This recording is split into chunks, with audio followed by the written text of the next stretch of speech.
contanos quién es Fernando Signorini, por qué eligió lo que eligió, por qué hizo lo que hizo, qué recorrido tiene hasta el día de hoy, lo que vos nos quieras compartir. Bueno, ¿cómo están? Buenos días. A ver, ¿quién soy yo? ¿Qué soy yo? ¿Quién es?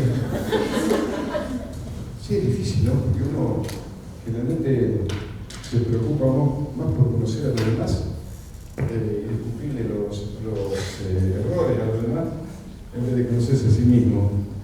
Bueno, yo en realidad soy producto de la casualidad. Pero claro, eso tiene que ver también porque después lo podemos desarrollar la idea. Yo soy hijo de una familia católica, apostólica y romana, como se dice en la jerga, pero yo después con el tiempo y descubriendo las cosas que iba viendo, que iba pasando, decidí primero como Atahualpa Yupanqui ser dudante, y después ya directamente no. Yo creo en todo, como le digo a mis amigos mexicanos, menos en Dios. Sí, pero entonces después leyendo a Jorge Luis Borges, dejé de lado el libro albedrío para ser partidario del determinismo. Yo creo, porque además tengo pruebas y se lo voy a contar, por qué creo en el determinismo, que yo no conocía hasta que lo leía. Cuando yo tenía 19 años, mi padre falleció muy joven en un accidente estúpido, de esos que hoy, con los adelantos también de la ciencia, no hubiera pasado. Pero si eso no hubiera pasado, si eso no hubiera ocurrido, yo no estaría hoy acá con ustedes, por ejemplo, y me hubiera pasado todo lo que me pasó. ¿Por qué? Porque mi padre decía que él tenía una empresa en Lincoln, era de Buenos Aires, pero se había ido a Lincoln, la provincia de Buenos Aires, y abrió una empresa de elaboración de subproductos ganaderos, todo lo que se consigue a través de las animas, ¿no? Olinos, glicerina, teoría, bueno. Pero él decía siempre que todos los que se dedicaban al fútbol eran una manga de vagos, porque el secreto estaba en el estudio y en el trabajo. Así que yo debo decir que, entre comillas, a mí me vino bien que él falleciera de esa manera, porque si no, yo hubiera sido lo que él quería que yo fuera, porque los padres a veces cometemos también ese error, ¿no? Por sobreprotección, por exceso de amor, por temor a que al hijo le pase algo, le cortan las alas, ¿no? Y que yo sepa, nosotros somos en serio, sí, somos como los pájaros, estamos en el nido hasta que aprendemos a volar, pero después tenemos que volar hacia los horizontes que nosotros queremos recorrer. Y en el año 1971, ¿no? Estoy hablando casi de la prehistoria, yo una noche estaba en la única cafetería que había en Lincoln, que se llamaba Totem. Era un domingo, llovinaba, y cerca de medianoche vieron que muchas veces los dueños de los lugares no te dicen que te tenés que ir, pero te empiezan a apagar las luces, y si no sos demasiado tonto te das cuenta de que quieren cerrar. Y en eso estábamos ya a punto de llamar al mozo para apagar, cuando se abre la puerta y entra otro amigo, y mira y se sorprende que están, menos mal, me voy a tomar un cafecito con ustedes y me voy a dormir porque mañana me tengo que levantar temprano. Y como en esa época nosotros no nos levantábamos temprano en Lincoln, le digo, ¿por qué? No, dice, porque mañana cierra la inscripción para la carrera de entrenador, o mejor, profesor nacional de educación física en el Instituto Nuestra Señora de Lincoln. ¿Cómo es eso? No, bueno, es una carrera de 3 años, que ahorita después para trabajar en escuelas, en clubes, todavía no había gimnasios, así que la oferta era más limitada. Bueno, en 2 minutos y se fue. Entonces con Carlos, que falleció el año pasado, mi amigo que estaba conmigo, nos dijimos, no sé quién le dijo al otro, en ese sentido, el otro de los factores de vender el producto, yo sería bueno por eso. Ah, vos serías bueno. No, bueno sería yo. 12 de una, vamos a anotarnos. Y hoy estoy acá gracias a que esa noche Carlos, el otro también se llamaba Carlos, entró, porque si no hubiera entrado en ese momento, no se hubiera producido este desafío entre los dos, y a mí no me hubiera pasado todo lo que me pasó. Pero no solamente eso, después con el paso del tiempo siempre fueron ocurriendo cosas, y yo siempre sacaba la cuenta que yo no planificaba absolutamente nada, se daban porque se tenían que dar. Por eso después saqué la conclusión de que les va a pasar, y a ustedes también, les va a pasar todo lo que les tenga que pasar. Todo. No van a poder evitar nada. Y de lo que no le va a pasar, no le va a pasar por más que, por ejemplo, se caigan con un avión, ojalá que no, con 30 grados bajo cero en la Concagua, como le pasó a estos muchachos uruguayos. Seguramente saben la historia, porque hay un libro maravilloso que se llama La Sociedad de la Nieve, que es mucho mejor que la película, inclusive yo conozco a 3 de ellos, y sin embargo, ellos tendrían que estar muertos, y están vivos, y otros que a lo mejor van caminando y patinan con una cáscara de banana y se rompen la cabeza, porque la vida, en definitiva, es ese gran misterio que no sé quién ha inventado de manera muchas veces tan perversa, por más que tiene cosas hermosas. Pero, repito, yo soy producto de las casualidades. Después estudié educación física, me recibí en el año 73, en el 72 comencé a trabajar en Rivadavia de Lincoln en fútbol.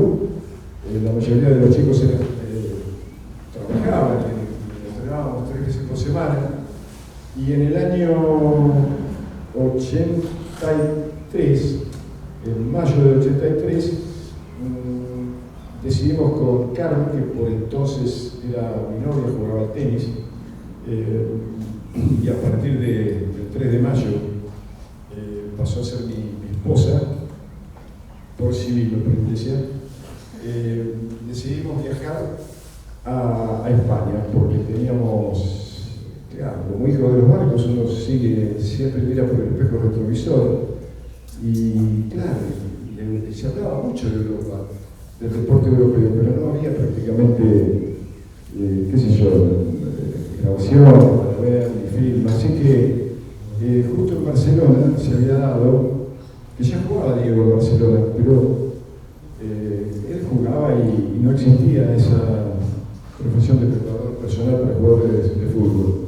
En ese sentido yo fui el primero, porque a Diego se le cumplió eso después de la lesión que tuvo el 24 de septiembre del 83, cuando le fracturaron el tobillo.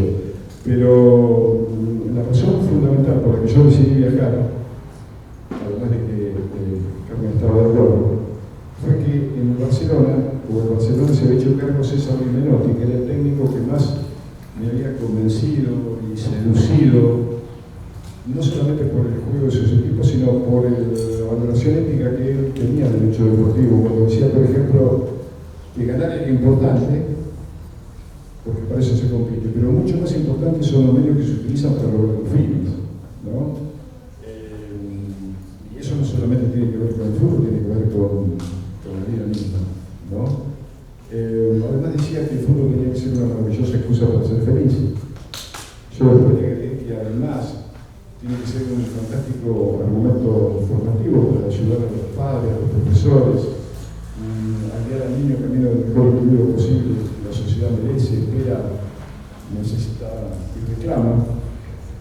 Así que bueno, el carácter formativo del deporte, ¿no? Están tocando, fundamental. Claro, sirve para que lo que está pasando ahora, ¿no? Ustedes saben que, como ya lo dijo Karl Marx, que los sistemas que integran el mundo siempre eligen un argumento como para dominar a las masas. También lo dice Chomsky en uno de los 10 puntos de la manipulación de las masas. Y siempre buscan algo como para administrarnos, como para domesticarnos, como para que seamos lo que el sistema quiere, que tengamos que ser y no lo que uno decida, porque si uno decide por sí mismo, al sistema no le conviene, no le conviene que uno piense, que uno se revele. Entonces, en aquel momento él dijo que hay una frase célebre, él decía que en ese momento el sistema que eligieron la religión como opio de los pueblos. Después, con el paso del tiempo, los avances tecnológicos, los descubrimientos, la religión está perdiendo un poco en el mundo tanta vigencia, y el sistema, que siempre es perverso, que siempre es inestable, que es casi inhumano, ha detectado en el fútbol un argumento fantástico para frivolizarlo, para estupidizarlo, para hacerlo grosero, para hacerlo vulgar, porque si no nos explica, para mantenernos en un estado tribal, y soy de un equipo, tengo que odiar al otro. Y entonces yo, ante todo eso, porque siempre prefiero pensar las cosas por mí mismo, ¿no? Y por eso muchas veces me pongo a leer libros que te ayudan a pensar, por más que el sistema no quiere que uno los lea. Por eso las librerías son difíciles de encontrar. Es difícil de encontrar el libro que a mí me cambió la vida, siempre lo digo. Lo leí a los 32 años en España, lo tendré que haber leído a los 15, por eso a mis hijas se lo hice de esa edad, ¿no? Que es de Bertrand Russell, y se llama precisamente Porque no soy cristiano. Después de leer eso, yo a partir de ahí empecé a descubrirme a mí mismo y a ser como yo quería ser, y no repito como quería decir.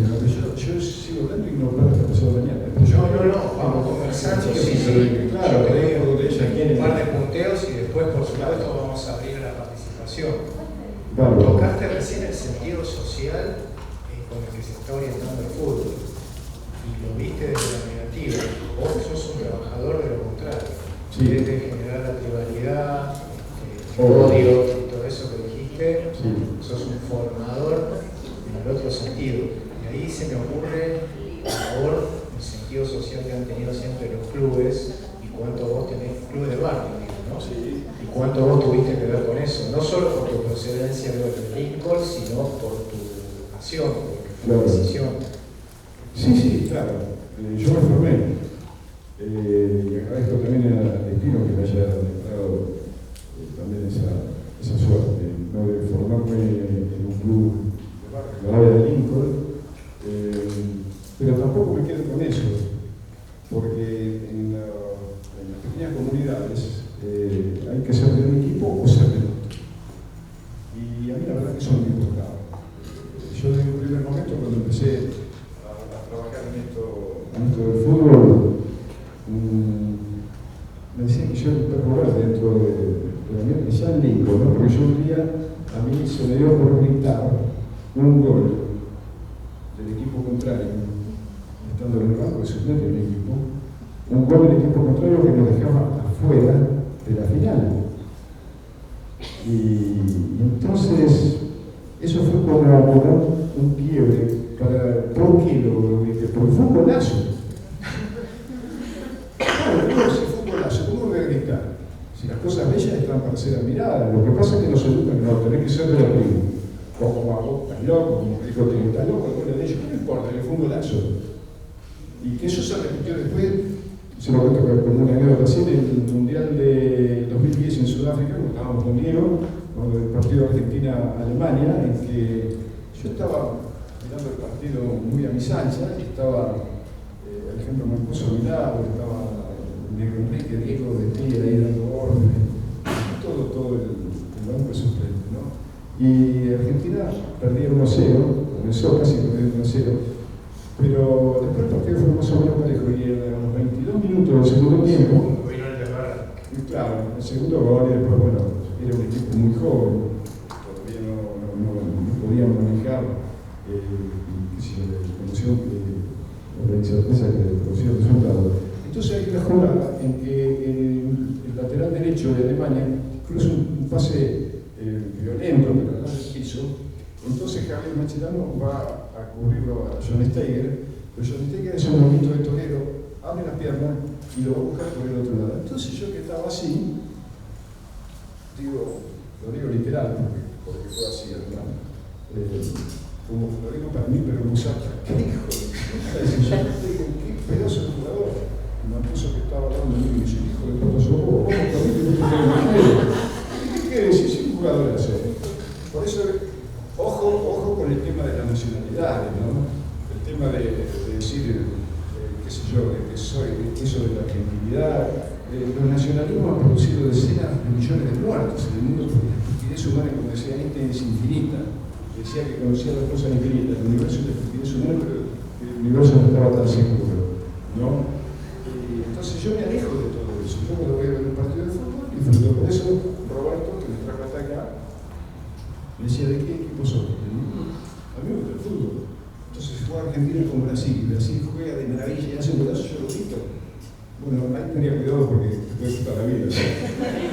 Claro, porque la tribu brava, no son capaces de poder disfrutar del espectáculo en sí, ¿no es cierto? Porque, que yo sepa, hay chicas nacidas en extranjeras acá. ¿De dónde sos? Paraguaya. Mirá, pero la mayoría, bueno, vos tampoco sos paraguaya porque porque elegiste nacer en Paraguay, como todos los argentinos. Uno no elige el lugar donde uno nace donde está mamá. Y es más, la mayoría de todos ustedes, sobre todo argentinos, somos hijos o nietos de extranjeros. Quiere decir que si ellos en vez de venir a Argentina se hubieran ido a Tailandia, serían tailandeses. No hubieran tenido los amigos que tienen, no vivirían en donde viven. Quiero decir que uno tiene que decir de una vez por todas, si queremos que la sociedad cambie y la humanidad se pueda proyectar hacia horizontes luminosos, de que nuestro lugar en el mundo es el mundo. Ustedes tienen todo el derecho a elegir el lugar donde vivir. ¿Qué sé yo? El día de mañana por decisión propia o porque por ahí, qué sé yo. La vida tiene eso, conocen a una persona de la que se enamoran y se la llevan a vivir a Groenlandia. Y el problema es uno mismo. La decisión está en nosotros. Ser todo lo feliz, pero no lo feliz con cosas que son banales, que son superficiales. No, aunque nos preocupemos por la humanidad, aunque nosotros también hoy tendremos que estar sangrando porque en Gaza se están despedazando a una población entera, porque hay misiles que están destrozando vidas humanas. A pesar de eso, nosotros no podemos perder el optimismo de perseguir una utopía, como decía Eduardo Galeano, que también tuve el privilegio de conocer y compartir, ¿no? Cuando decían, ¿qué es la utopía? Y él decía que era como el horizonte, que vos das un paso y se te aleja uno, das dos pasos y se te aleja dos. Entonces, ¿para qué sirve? Para eso, para caminar, para descubrirnos, para descubrir, y sobre todo una vida basada en la solidaridad. Si no me importa el otro, entonces, ¿para qué? ¿Cuál es la miseria que tengo de que solo me importa la vida para mí mismo? Porque hoy mismo en Argentina está pasando, ¿no? Cuando hablan de las votaciones. La mayoría de la gente no vota para el otro, vota para sí mismo. Si a mí me va bien, muéranse todo, a mí que me importa. Y de eso se tiene que terminar. Ustedes están en una universidad que seguramente nos va a ayudar a ser mejores como profesionales, pero sobre todo como seres humanos. Entonces yo digo que yo estoy en esta parte que me toca, dicen que la vida es como una chispa entre dos océanos de sombra. Primero el tiempo que nos antecedió.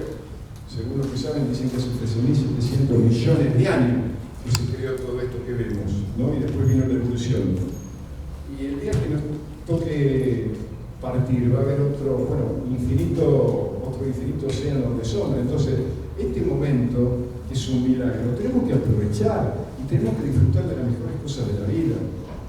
Del sol, sí, pero también de la lluvia, de los días nublados, de los días claros, de la amistad, del amor, de la compañía, de las flores, de todo lo que de maravilloso tiene la vida. Pero sobre todo les va realmente a llenar el alma, si es que existe, cuando uno es capaz de preocuparse por el otro. A mí no solamente en el fútbol, sino en la vida, me ha tocado vivir experiencias maravillosas que son las medallas que llevo colgadas, aunque no se ven. Esas son las que quemaban en las otras, lo que fue acá, qué sé yo, un día te la roban, pero lo que llevas adentro, eso no te lo roban nada.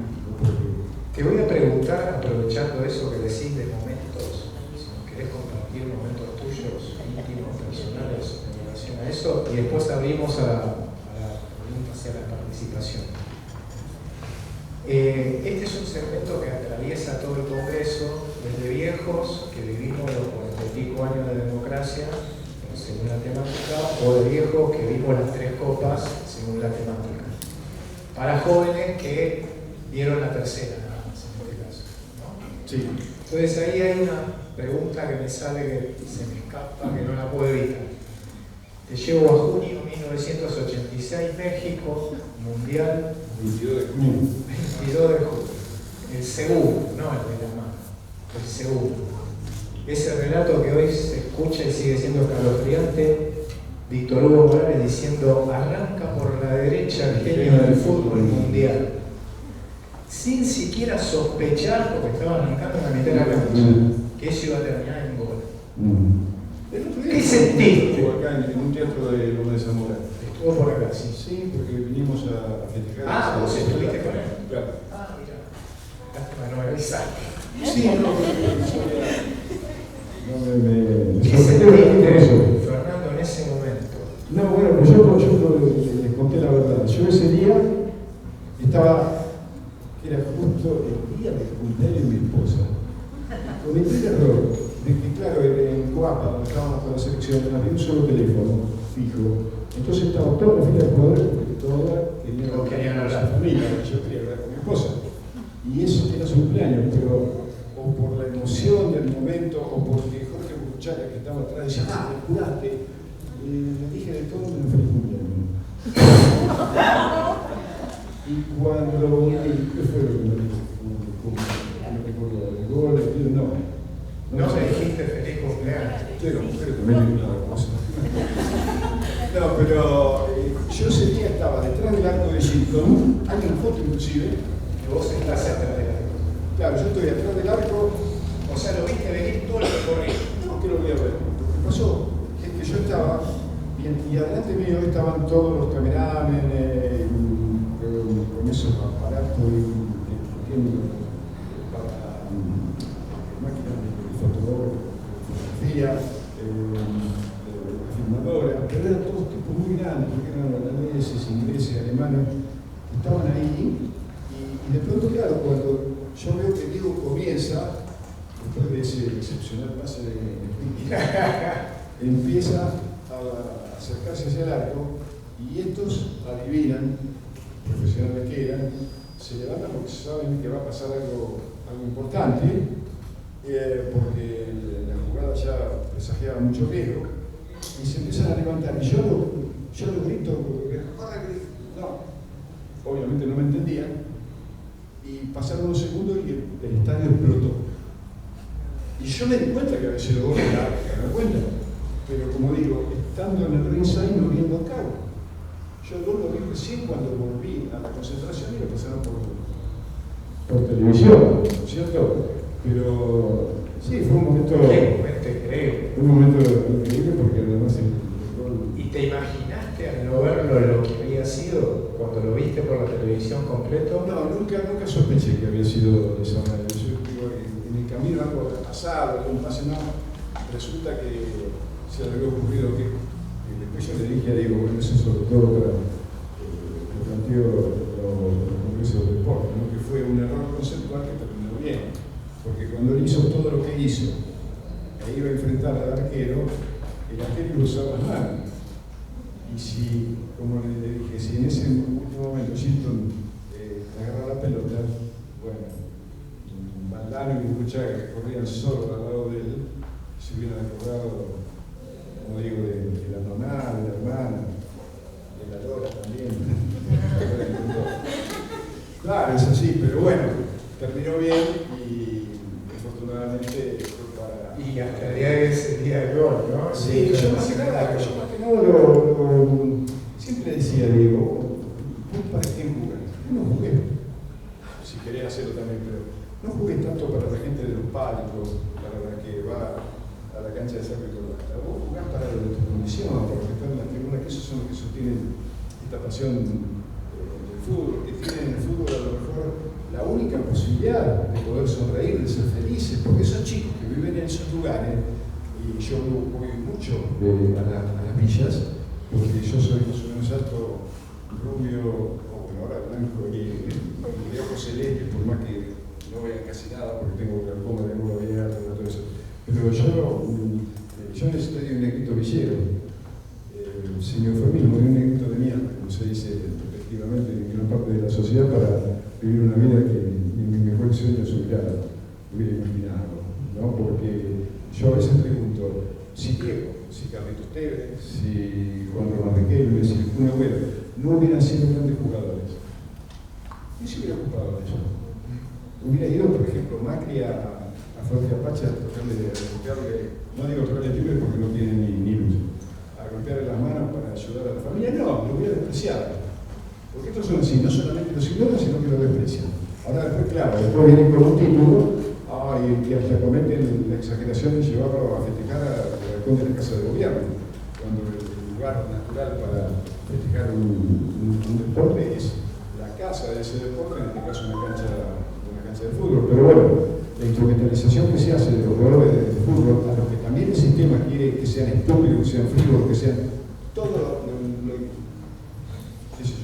lo analfabetos que puedan ser, que tengan un vocabulario de 200 palabras, que no salgan de ahí, que le gusten únicamente las cosas frívolas, porque eso está también impulsado por un periodismo que es salvaje, que es miserable, que la mayoría, siempre de toda regla y excepciones, pero a la mayoría de los periodistas deportivos les interesa más mirar por la, no sé, virilla de una cerradura, de una alcoba de un famoso para ver con quién está.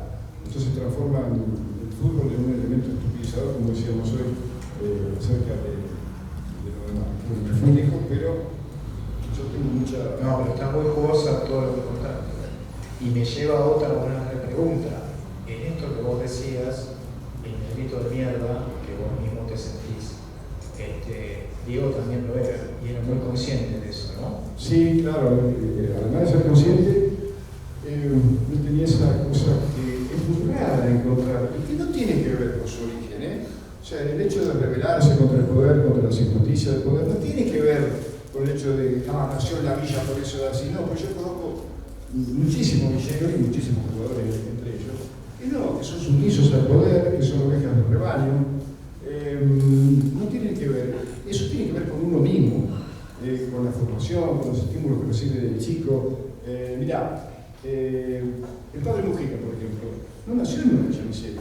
Ernesto Che Guevara no nació en una villa miseria. Y tipos que iban y que peleaban por la justicia social, que peleaban en contra de las injusticias, y se le fue la vida con eso. Y a Diego también se le fue la vida, porque si él hubiera elegido ser, a lo mejor acomodarse con el poder, qué sé yo, mirar para otro lado, a lo mejor hoy mismo estaría vivo, pero hubiera sido una persona intrascendente. Y de la manera en que fue, yo creo que sí, que como le dije un día, a veces ser miserable, que es creador, y no sé si hay pariente viene acá, pero pariente no tiene acá, cuando dijo lo que dijo de Diego, yo dije que a Diego lo van a recordar hasta el último sol, de él lo iban a olvidar del camino del oratorio del cementerio. Pero bueno, pasa muchas veces con los deportistas. Hoy el deporte sirve fundamentalmente para eso. Y en ese sentido, Diego quedó como un ícono de nuestra identidad, ¿te parece? Y a nivel mundial. Y a nivel mundial. Sí, a nivel mundial, porque nunca renegó de su condición social, porque fue capaz de acompañar a los jubilados. El otro día yo decía, ¿no? Lo dije. Se lo extraña, ¿no? Pensaba con Víctor Hugo, claro, que ya que estaba la selección acá, estaba Leo, estaba bueno, todo el cuerpo técnico, pero sería extraordinario, ¿no? Porque en definitiva un título del mundo lo puede ganar, o puede ser un factor ligado a la suerte, porque si Diego no hubiera puesto en pie, claro, lo hubieran dicho, ¿no? Pero qué bárbaro que hubiera sido.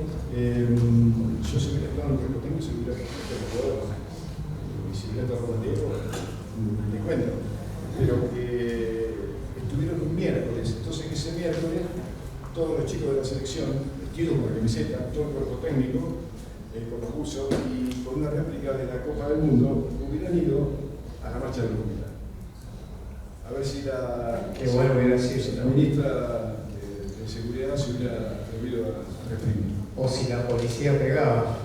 O si la consigue, no, sí, yo creo que en ese caso le hubiera ido a pedir autógrafo a los chicos.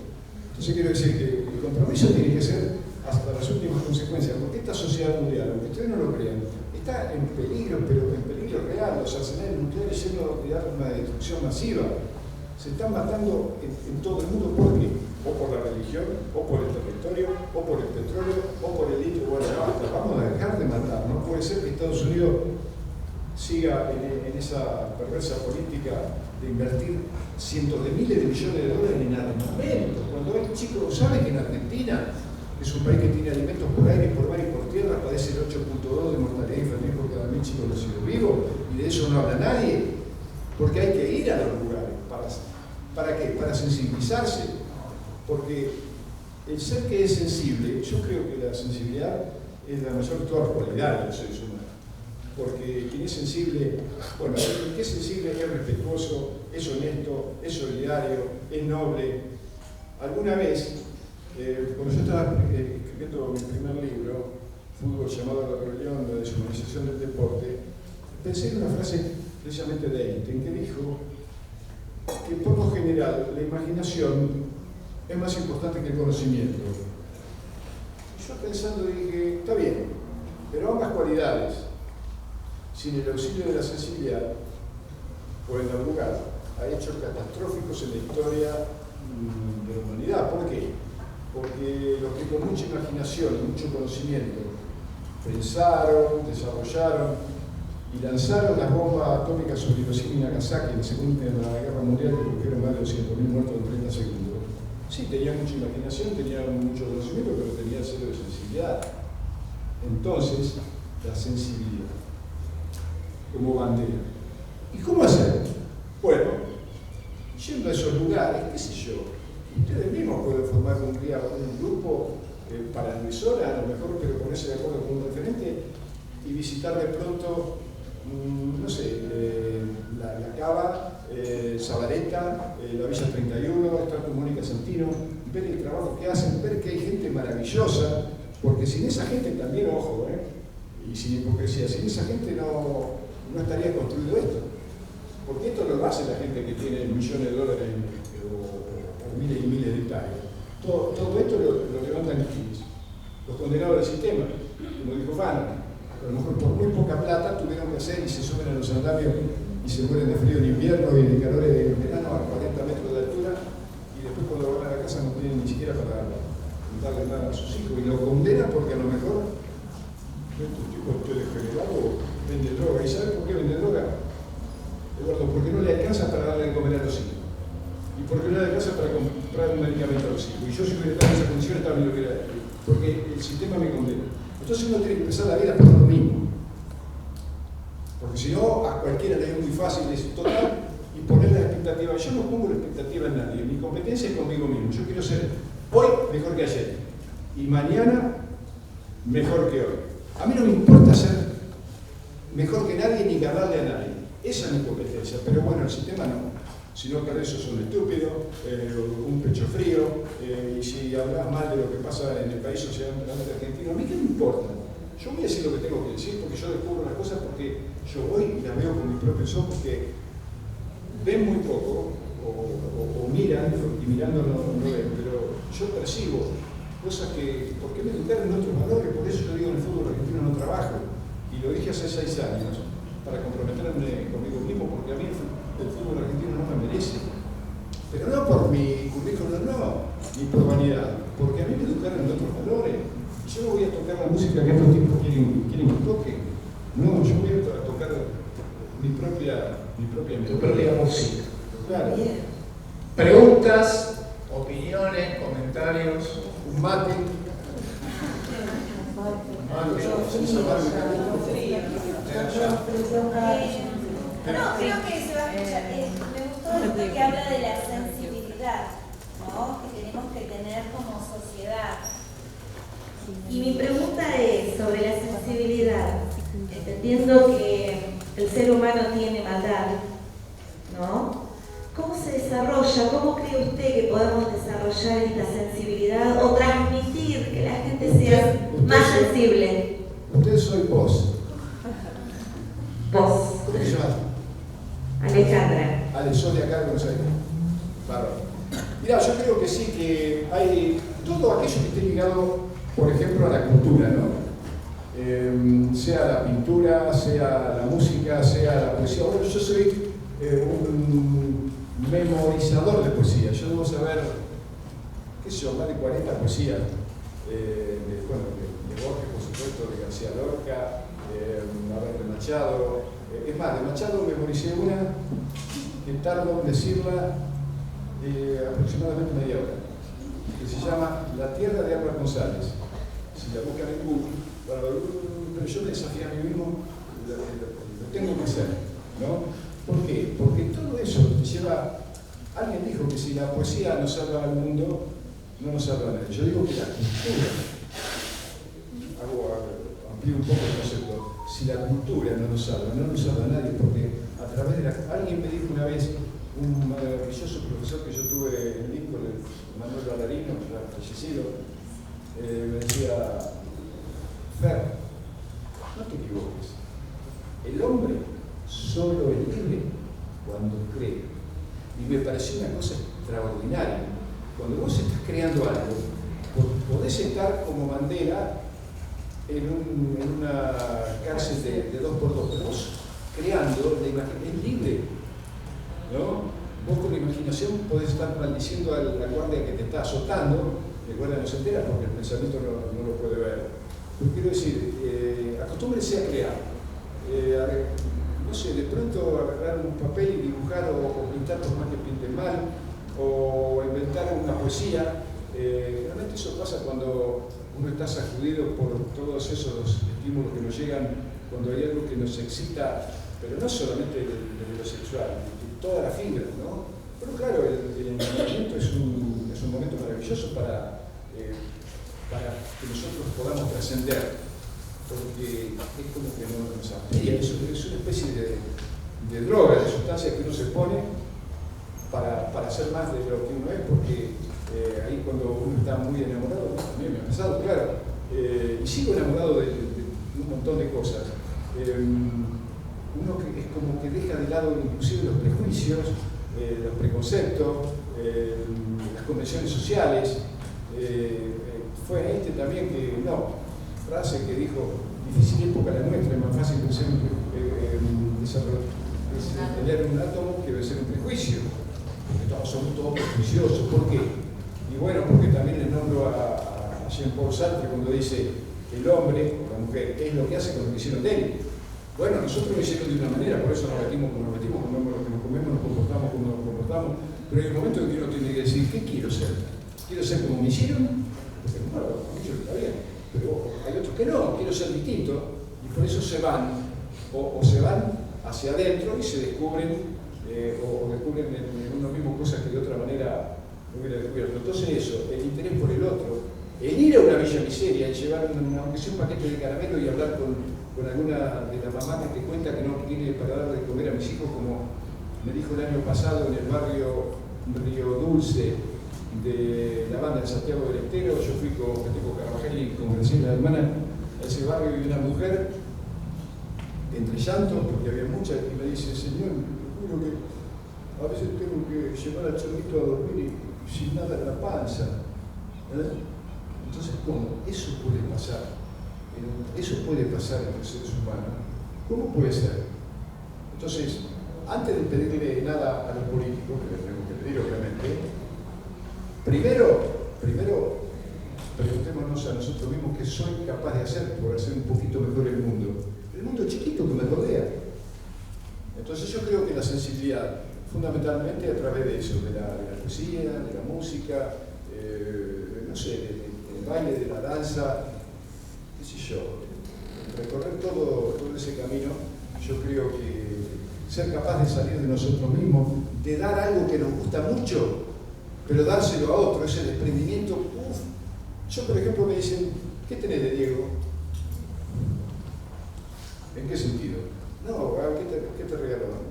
¿Qué sé yo? No, tengo recuerdos, yo no tengo nada de él, pero nada de nada, porque yo cada camiseta, cada par de botines, todo lo que yo tenía de él, agarraba y me lo llevaba a Lincoln.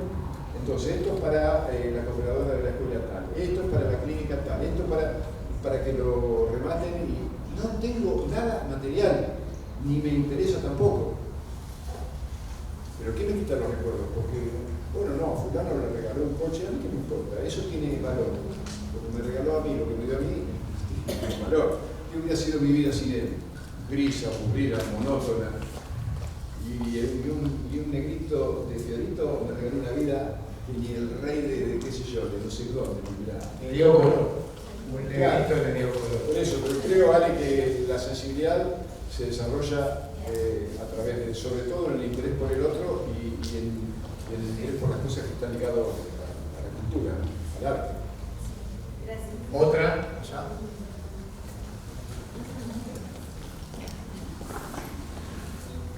Buenos días. En la charla que usted dio, mencionó un libro que le cambió la vida y que le sugirió a sus hijas. ¿Podemos saber el nombre? Sí, lo nombré. ¿Por qué? No soy cristiano. Bertrand Russell. Que Russell fue, vivió 98 años, fue premio Nobel de Literatura en el año 50, estuvo en contra y por eso fue preso por la guerra de Vietnam. Se opuso desde siempre al poder y está considerado uno de los tres lógicos más importantes de la historia, junto con Aristóteles y con Thomas Frege. Es interesantísimo, no solamente eso, todo lo que ha escrito Russell, pero claro, como te abre la cabeza, como te hace pensar cosas que el poder no quiere que, o el sistema no quiere que uno piense, está prácticamente prohibido. Es muy difícil encontrar un libro de él, pero se encuentran, seguramente si lo buscan en Mercado Libre, en alguna de esas plataformas. Muchas gracias. Ok. ¿Una más? ¿Cómo era tu nombre? Ahora. ¿Y soy de acá también? Sí.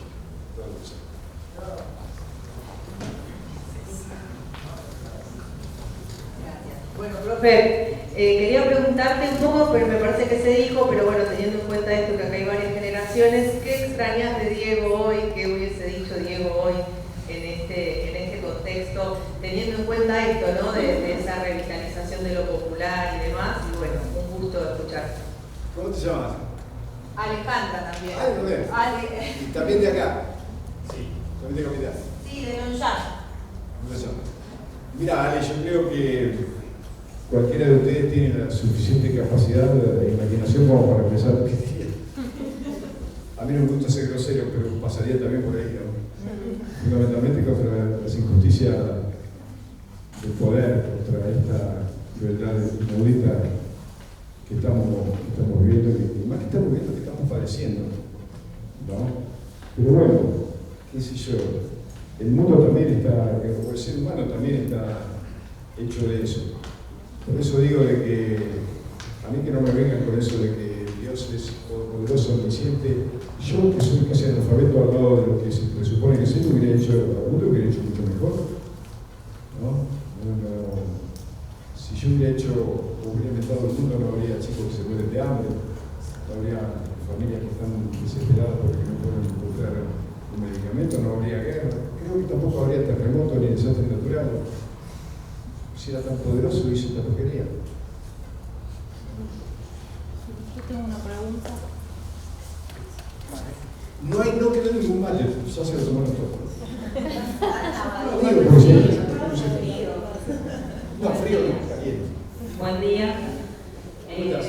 Bien. Julieta, Julieta. vamos a... Le quería preguntar, si usted dice que no es cristiano, ¿por qué todo lo que habló es basado en las enseñanzas que Jesús vino a dar en este mundo? Porque... Yo estoy hablando de Dios y no de Jesús. Claro, eso era mi pregunta. Porque ¿Qué yo me hubiera relación? llevado fantástico. Claro. Sí, me hubiera llevado fantástico, hubiera ido inclusive de joda, porque seguramente le gustaba. Porque que no lo quieras poner.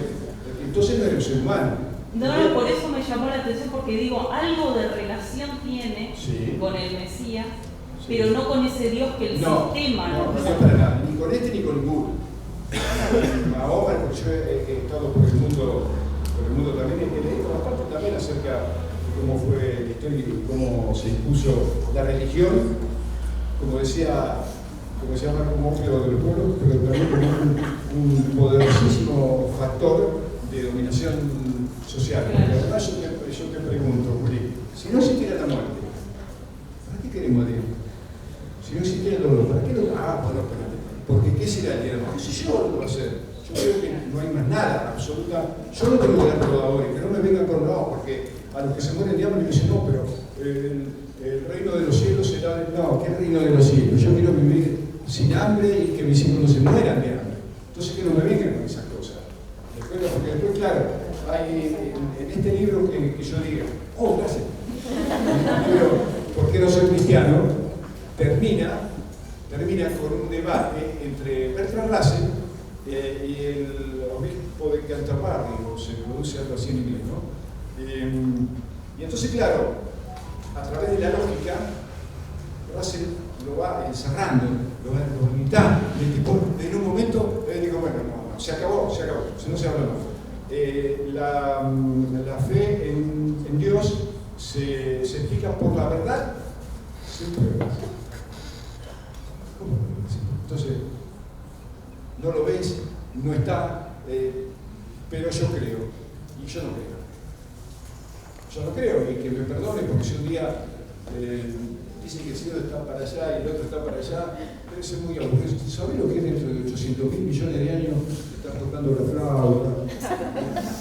Todo a la derecha del Señor. Un día se va a dar vuelta al cielo, porque no hay ninguno a la izquierda.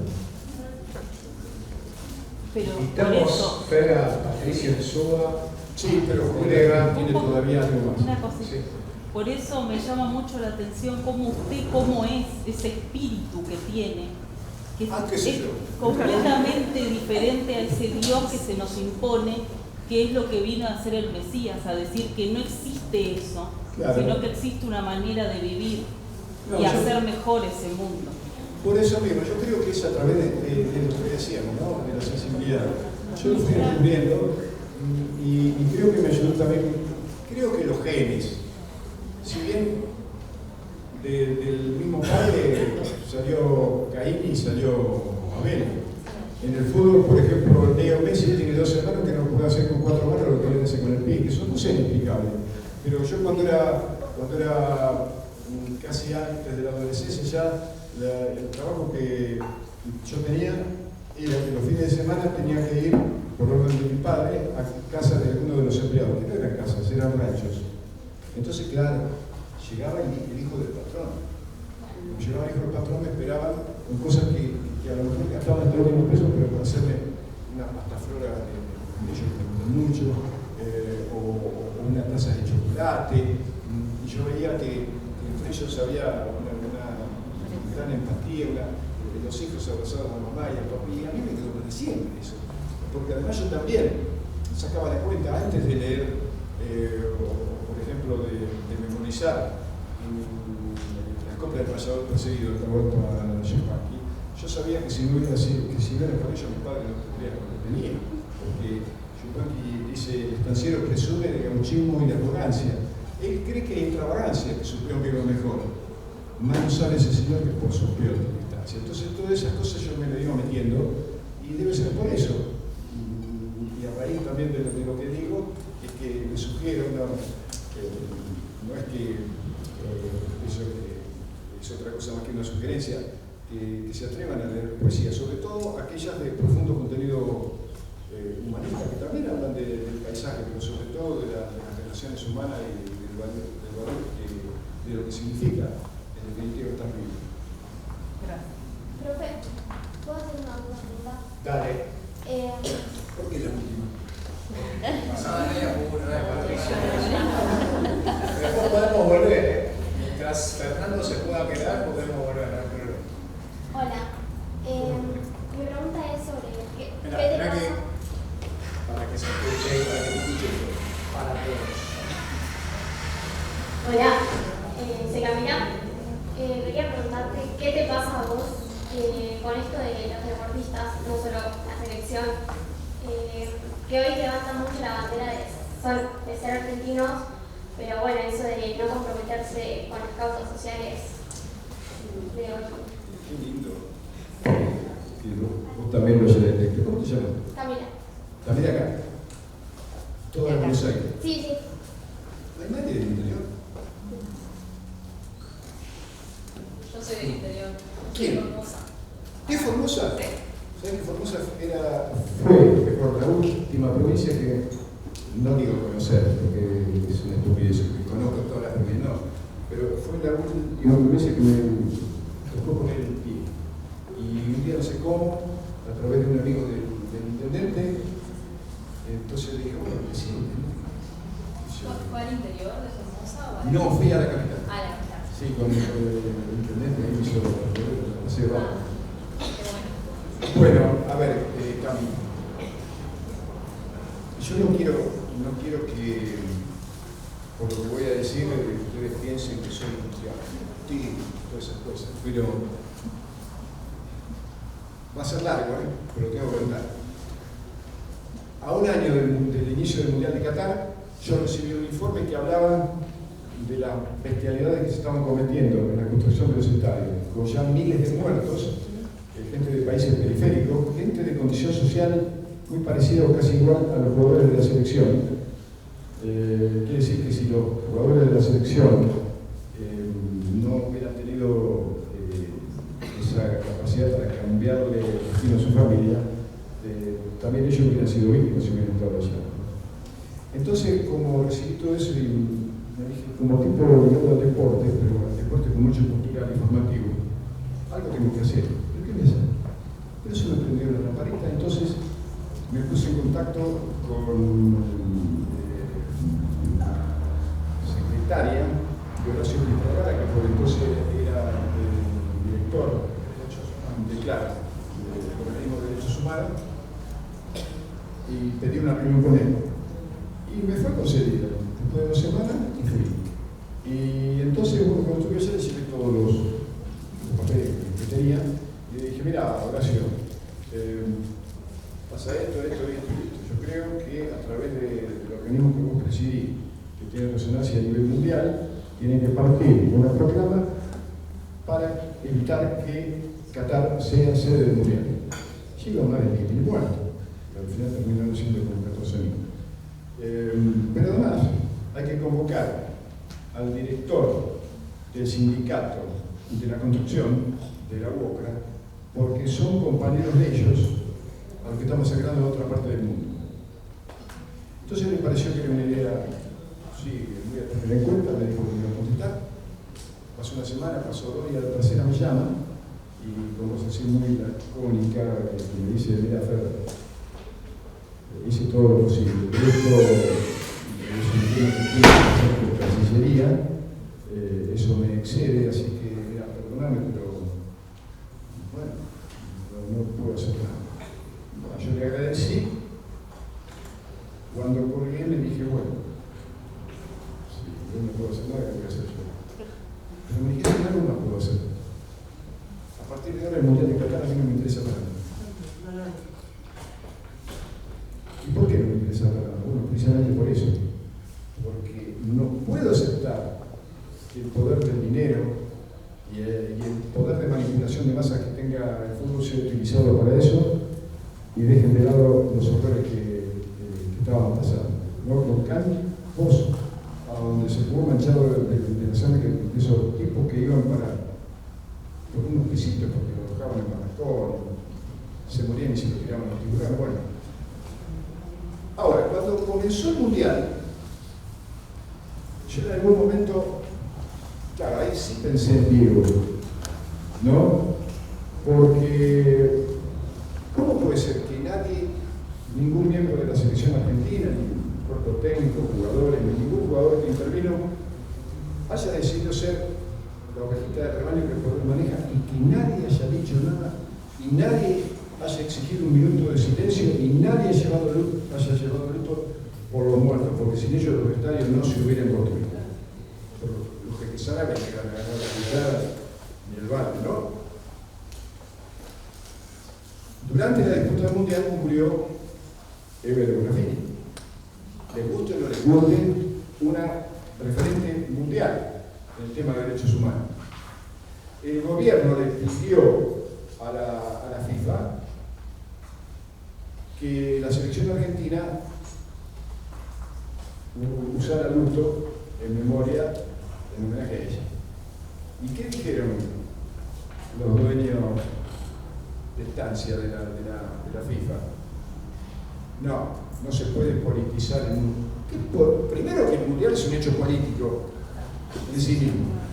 Pero segundo, ¿qué tiene que ver con politizar? Es un reconocimiento a una persona fantástica, llena de luz, que hizo lo que hizo, por más que te repito, que el sistema, como siempre pasa. Diego hubiera salido disfrazado de hombre raro, hubiera salido de negro, para fijar su posición, y nadie dijo nada. Sigo adelante. La selección argentina, recién Roberto me contaba que fue a ver la selección argentina contra Venezuela, el último partido que acá. El fútbol es un hecho cultural, es una construcción cultural de las clases populares. Porque en esos lugares donde salen los jugadores, que son Villa Miseria, asentamientos, barrios populares, que en Argentina hay casi 5.500 para más de 6 millones de habitantes, en esos lugares, o de esos lugares salen. Sin embargo, hoy ahí se ha inventado el fútbol, y hoy los inventores tienen que pagar. Pero tampoco pueden, porque ¿cómo van a pagar 90.000 pesos una popular? Roberto la pagó, y yo se lo dije. Las cosas están como están, porque hay también la culpa la tiene la gente que va a la cancha, que acepta ser oveja de ese rebaño. Hoy los inventores tienen que pagar por su invento. Entonces, digo, no hay nadie que le diga a los jugadores, algún miembro del cuerpo técnico que lo llame a Leo, yo una cosa. ¿Cómo van a jugar, cómo van a permitir ustedes que se cobre este dinero a la gente que viene a ver el fútbol? Porque, ojo, el fútbol salió de las clases populares, salió de gente como vos, cuando no tenía lo que tenías. Pero si vos no hubieras sido el jugador que sos, si vos hubieras sido uno normal, ni tu padre, ni tu madre, ni vos mismo podrían haber venido a la cancha. Entonces, viejo, exijan 40.000 entradas, por lo menos, a precios a la que puedan acceder para ver el partido, ese maravilloso entretenimiento que el fútbol para que le gusta, gente que es hoy, como era tu familia y la familia de todos tus compañeros antes de que ustedes fueran buenos jugadores. Sin embargo, nadie dice nada. Y sin embargo, después tenés que ver que estos imbéciles y miserables periodistas que transmiten con un nacionalismo que ya tendría que ser arcaico y olvidado, ¿no? Y se excitan y lloran, ¿no? Llorar porque los chicos se mueren de hambre. Ah, pero quiero estar en la despedida de Messi. Primero que no va a ser la despedida, olvídate de eso. Pero además, también hay que tener en cuenta que repito, gente que muchas veces no se deja lo que no tiene por darle gusto. Roberto mismo dijo por llevar al hijo, pero y por ahí no puede llevar, alcanza para uno solo, más allá de que las plateas estaban $480, ¿no? Bueno, está bien, la platea dejado para. Pero en serio, el fútbol sale de esos lugares, como yo le decía a Diego, si vos por el lugar donde saliste no podías haber jugado, por ejemplo, al polo. Y él, sonriendo, decía, no, Fede, al polo no, porque si el Fedito había un caballo, lo comía. ¿No? Y desgraciadamente es tan perverso el sistema que hoy, después de pasaron 60 años de que era pibe, tampoco puede jugar por los villeros, ¿no? Tampoco puede ir a la universidad a los villeros. No se olviden, porque yo tengo muy mala vista, me salvaron de la ceguera en la última operación, pero tengo muy buena memoria. No hace mucho tiempo, en la opulenta mesa de una reunión de la Sociedad Cultural Argentina, la ex gobernadora de la provincia de Buenos Aires, la señora María Eugenia Vidal, dijo esa barbaridad de que ¿para qué vamos a hacer universidad si sabemos que los pobres no llegan? La señora no entendió absolutamente nada, porque si la política no sirve como argumento transformador de una realidad social que es espantosa y que es totalmente injusta e insensible, ¿para qué está ahí? ¿Para qué está? Entonces piensen ustedes también en el momento en que haya que poner el voto, piensen por ustedes mismos.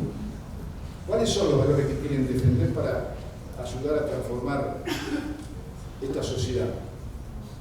Además, otra cosa, yo estoy hablando, pero yo no quiero escuchar a ustedes. ¿Por qué?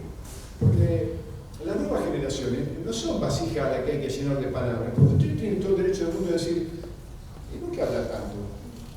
Si mirá la sociedad que nos están legando. No, a ustedes hay que escuchar, ustedes tienen que tener una vida, ustedes se tienen que comprometer. Y no únicamente comprometer con la carrera y tener la mejor nota posible y ser un mejor profesional, pero también desde el punto de vista humanitario, desarrollar lo que hablábamos hoy, la sensibilidad ante todo, tender puentes en vez de levantar muros y dejar toda esa miseria que tenemos, la envidia porque el otro tiene una mejor nota o porque es más bonito. Acá hay, entre ustedes, hay una espantosa costumbre de cosificar a la mujer que da asco. Y hay también una inaceptable a esta altura del desarrollo, un inaceptable problema que hay que de una vez por todas hay que solucionar. ¿Ustedes saben que una de ustedes es masacrada cada 30 horas en Argentina? ¿Cómo es posible? ¿Y por qué en las escuelas, ya desde que los nenes son chiquitos, no se habla de las cosas que realmente interesan en el mundo de hoy?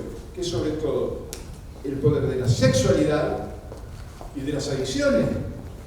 Yo no sé mucho, estuve con un grupo de cubanos de peruanos que tenían unos jugadores en las inferiores en el equipo de Argentina, ¿no? Y estaba uno de los hijos que era un buen proyecto del fútbol, un pibe de 16 años. Entonces le pregunté, ¿cuánto hace que estás en el club? Club grande de Argentina, ¿eh? Y 8 años. Quiere decir que, me dice, de los 8 estaba ahí. Y decime, ¿alguna vez te dieron una charla sobre adicciones? No. ¿Y sobre sexualidad? No. Entonces le dije, ¿ven? Los quieren estúpidos, los quieren insensibles, los quieren egoístas, los quieren individualistas, para que así lo manejen mejor. Y como vos dijiste, me pareció fantástico eso de por qué nadie se compromete, por qué aceptan ser, siendo que son chicos que ya son archimillonarios, pero lo único que tienen es plata. ¿Pero son culpables ellos? No, son víctimas. Son víctimas de un sistema perverso que los quiere así. Porque a ver, ¿cuántos de nosotros que estamos en el fútbol le regala a los jugadores un libro para llevarlos a pensar? El único técnico del fútbol argentino que llevó a todo el equipo a visitar al Excelma, no sé si ustedes fueron al Excelma, si no fueron tienen que ir para conocer cómo fue ese pasado brutal y horrible donde se torturaba a la gente hasta, no voy a decir las cosas que dice el libro nunca más porque son tan espantosas que no se pueden creer, pero el único tiempo que fue Huracán de Ángel Capa, que lo llevó y hizo recorrer Capuchi, todos los lugares, porque yo cada vez que voy ahí es como que, o sea, algo metro, porque pensar que acá hubo mujeres despedazadas, violadas y masacradas, y todo el mundo mira para otro lado, y todavía hay alguno que sigue diciendo algo habrán hecho. También mientras se ponga un mundial, ¿no? Y también mientras se ponga un mundial, ¿no? Entonces, claro, que se habría también como un elemento de distracción. Por eso, traten de ver lo que hay detrás del árbol que les ponen, porque atrás está el monte, que es un monte feroz, ¿no? lleno de trampas. Yo creo que ustedes tienen la posibilidad de tener una vida maravillosa, pero no en cuanto al tener, sino en cuanto al ser. Porque resulta que el modelo a admirar es el tipo que quiere. Entonces vos estás en tu barrio y un tipo tiene 3 coches de alta gama, qué sé yo, anda con ropa de esa que no se consigue en cualquier lado, que hace viaje a todos lados, que tiene casas en lugares maravillosos. A ese tipo hay que invitar. Pero después te enterás que ese tipo es narcotraficante, o vende armas, vende muerte. Y ese es el modelo a seguir. Miren, en México hubo un famoso programa, esos que ve todo el mundo a la noche, en Radio Pico, que le preguntaron a un pibito de un barrio pobre, de Tepito, ahí en el Distrito Federal, ¿qué quiere ser cuando sea grande? Sicario. Eso ha logrado cuando sea grande.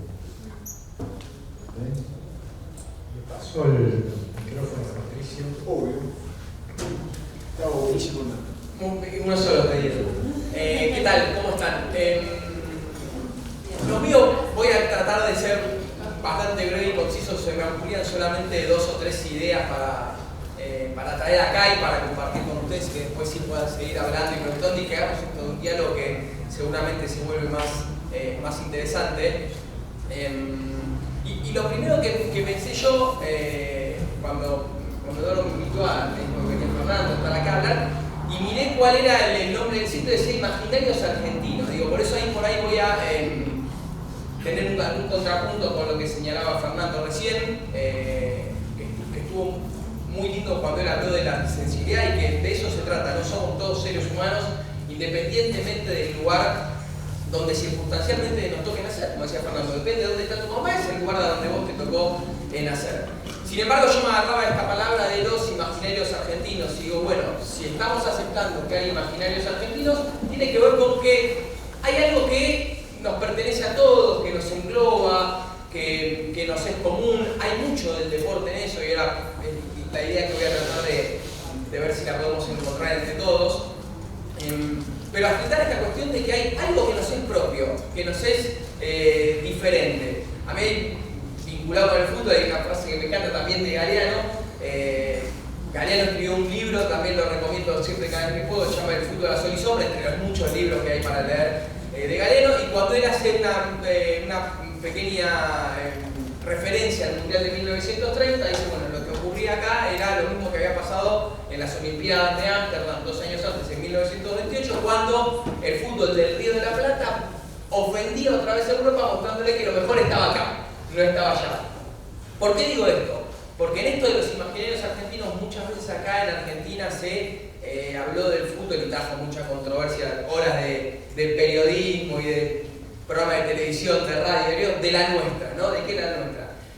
Y la nuestra era justamente, o es, una manera de entender el fútbol propia de este lugar, propia de los argentinos, propia nuestra. Había mucha controversia, no sé si era la nuestra, si era jugar de una manera, jugar de otra, pero no quiero llevar a esa cuestión táctica de qué implica la nuestra, pero que claramente había una cuestión que nos era propia, que era diferente a la de los polacos, diferente a la de los paraguayos, diferente a la que era nuestra.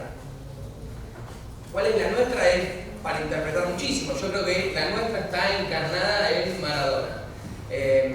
Alguna vez Fernando dijo en algo que se ha hecho viral con el tiempo anterior, dijo, una cosa es Maradona y otra cosa es Diego, ¿no? Dijo, con Diego voy hasta el final del mundo, con Maradona no voy ni a la esquina, dijo Fernando una vez. O habrán visto a Cherkis Viale, ¿no? Cuando le pregunta a un periodista marplatense, le preguntó quién es Maradona y pregunta cuál Maradona. No sé si lo vieron, si no, búsquenlo. ¿Cuál es Maradona? Y empieza a describir a todos los Maradona. Y la nuestra es seguramente Maradona. La nuestra es seguramente Diego, los dos, Maradona y Diego, la Biblia y el calefón. Un tipo que era, tenemos a alguien que convivió con Maradona muchísimo tiempo, un tipo que era, cuentan quienes estuvieron con él, que era capaz de sacarse los calzoncillos para dárselo a alguien si no lo tenía. Porque si alguien le decía qué linda campero, qué linda reloj, se lo sacaba y se lo daba. Un tipo entregado en cuerpo y alma a su familia, a sus amigos, una persona que tenía un liderazgo natural, que jugaba como jugaba, que sentía el fútbol como lo sentía, a partir de también lo que contaba un poco Fernando. Y la nuestra por ahí es Maradona, que encarga una cuestión absolutamente heterogénea, porque hay una argentinidad, pero hay una argentinidad particular de cada uno también. Preguntábamos recién quiénes son de otros lugares que no sean de Buenos Aires. Y bueno, los lugares que están alejados del AMBA también tienen su propia identidad y su propia manera de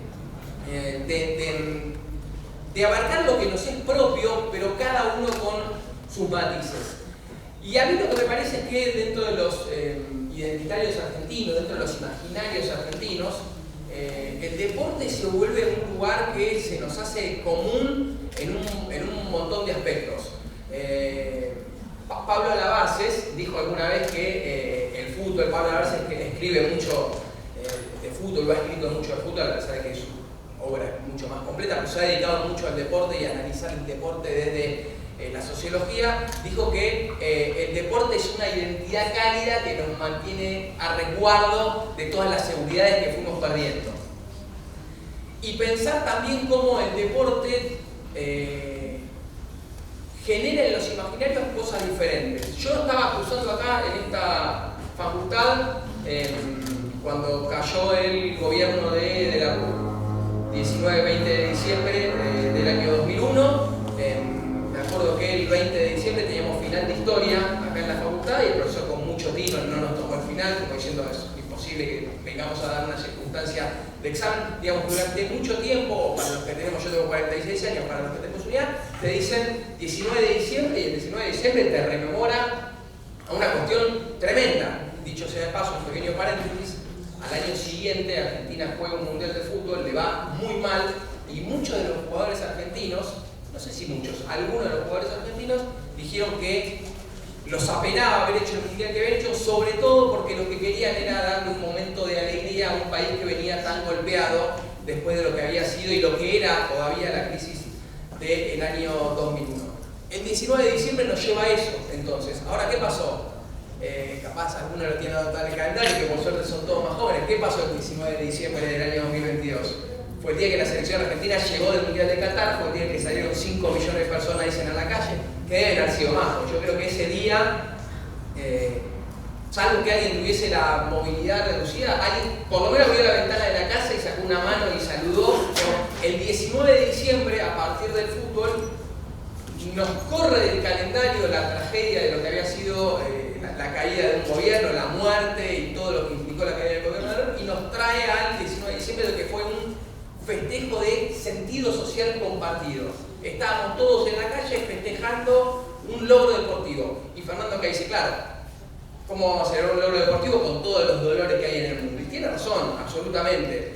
Pero creo yo que ocurre con el deporte lo que muchas veces ocurre, por ejemplo, con el cine, que es una suspensión de la incredulidad. Es decir, vos te sentás a ver una película o a ver una serie y te pones a llorar o te morís de risa y no estás pensando que hay alguien atrás con una cámara, sosteniendo un micrófono, iluminando, digamos. Uno entra en ese mundo y decide suspender su incredulidad y entregarse a lo que está viendo ahí. En el fútbol me parece que en buena medida ocurre eso. Todos los que vamos al fútbol o los que nos vemos al fútbol sabemos, por supuesto, la cantidad de negociados, de violencia, lo que la utilización que desde los medios, desde la política y desde un montón de sectores económicos se hace a través del deporte. Sin embargo, es como que hay un momento en el cual decidimos bajar la persiana y decir, bueno, me entrego mi cuerpo y alma a esta pasión. Siempre hablando de lo que tiene que ver con el deporte de las grandes luces de la calle corriente, porque está lo que verdaderamente es el deporte, o el deporte mucho más en su esencia o escala humana, que tiene que ver con lo que hablaban Eduardo y Fernando también hace un rato, que es los clubes de barrio y cómo se forja ahí en los clubes de barrio una identidad muy vinculada con la solidaridad, muy vinculada con la familia, muy vinculada con el ayudar. Yo no sé si alguno de ustedes tiene algún familiar más pequeñito y juega al barrio en algún club de barrio, o yo por diferentes circunstancias me ha tocado ir mucho a, no sé si son competencias o exhibiciones. Acá en Loma de Zamora está la Liga Municipal de Patín, que generalmente son más chicas que chicos los que patinan. Y en los clubes de acá, el Club del Fortín, clubes acá de Temperley, el 9 de Julio, lo que ocurre los fines de semana, cuando hay competencias, cuando las nenas, estamos hablando de nenas de 8, 10, 12 años, que patinan, es fabuloso lo que sucede. Es el barrio acercándose a ver a las chicas como patinan, es la familia que les preparan los peinados, les preparan el maquillaje, el que está vendiendo en el buffet del club, la gente que se acerca a los familiares que acompañan. El deporte como identidad social y como formador social tiene mucho de esto también. Muchas de estas cuestiones de los lazos de solidaridad, Fernando, vos dijiste, si no me equivoco al principio de la charla, vos creías en el determinismo, dijiste que eras un determinista. Y yo creo que todos somos deterministas, porque somos deterministas, estamos determinados socialmente. A veces tenemos que luchar contra esas determinaciones sociales que nos caen como mandatos, y a veces lo que podemos hacer con ese determinismo social es agarrarnos de un montón de cuestiones que nos generan buenos valores, que nos generan empatía, que nos generan compañerismo, que nos generan solidaridad. Y me parece que ahí el deporte como formación es esencial. De hecho, cuando nosotros estamos hablando de deporte, cuando cualquiera de nosotros que no es profesional del deporte, ¿qué dice cuando va al fútbol con sus amigos? o al hockey, o al tenis, o a lo que fuera. Yo voy a jugar a. Hay una cuestión de juego, lúdica. Si a nosotros cuando nos juntamos con amigos o con amigas a hacer alguna actividad física, no tenemos ningún interés económico, no tenemos ningún interés particular, no tenemos... O cuando vas al club a jugar al fútbol, es algo, no sé, o a patinar, es algo que alguna de las chicas quiere ser patinadora profesional. Pero es algo recreativo, está absolutamente deslindado de cualquier interés particular, salvo del interés de construir socialmente un colectivo, una formación. A mí me parece que la esencia del deporte tiene que ver con eso, que, por supuesto, aparte, no existiría el deporte hiperprofesional que consumimos sin un deporte de base que es sustancial para toda la sociedad. Desde la Grecia antigua para acá, la formación en el deporte es mens sana in corpore sano, bueno, tiene mucho que ver con eso, pero la parte lúdica, a jugar, y no lo haces solo, porque aunque vos estés en un deporte que puede ser tomado como individual, que siempre se dice del tenis, que el tenis, por ejemplo, es un deporte individual. Cuando alguien empieza a jugar al tenis, algo que empieza de grande, no empieza solo a jugar al tenis con un compañero. Hay una escuelita en la cual hay 10, 12, 15 chicos que van todos juntos o que se suben a un colectivo para ir juntos a un torneo. A mí me parece que el valor del deporte formativo en este sentido es esencial. Y repito, diciéndonos para el otro extremo, como el deporte hiperprofesional, en el cual muchas veces nosotros, insisto, apagamos ese espíritu más crítico que podemos tener para entregarnos a disfrutar de algo, genera también muchas veces